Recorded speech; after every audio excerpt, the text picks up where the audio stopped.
As a way of finding solutions to Nigeria's perennial food shortage, a food journalism enterprise, Gourmet Guide 234, has organized a forum on food insecurity in Lagos.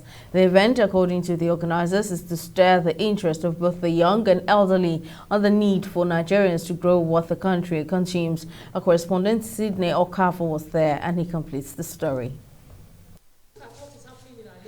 Gathered here inside the Faculty of Social Science Hall, University of Lagos. That are children who are raised within cities and not exposed to agricultural practices.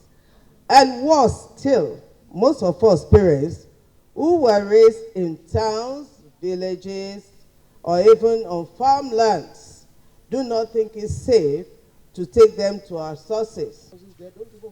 A former aide to the Minister of Agriculture says that despite the country's vast population, it produced less and consumed more imported products.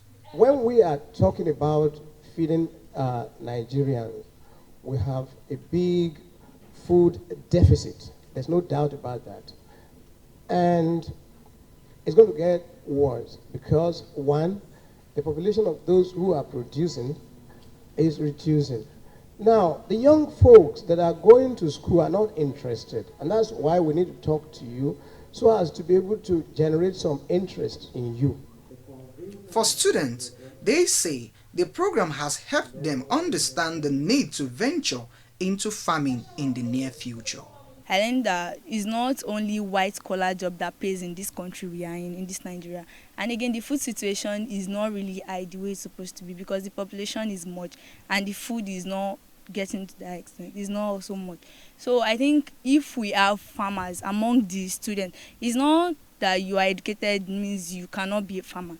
You can also be a farmer.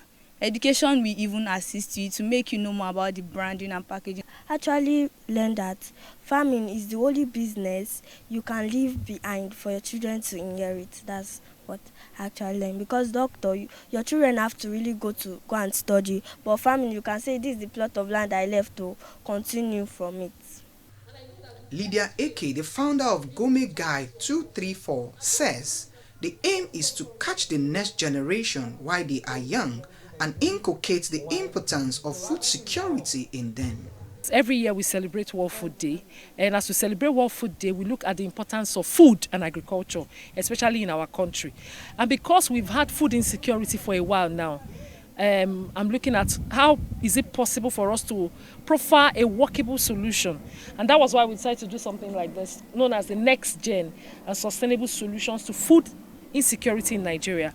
And it's important to begin to introduce them to the things that can work, that can help us have enough food in the country. The convener also says a good number of citizens are lamenting the continued high cost of food, calling on the government to act promptly by giving the necessary support to farmers in order to embark on aggressive production, which will translate to food sufficiency. Sydney Okafor, TV 360, Lagos.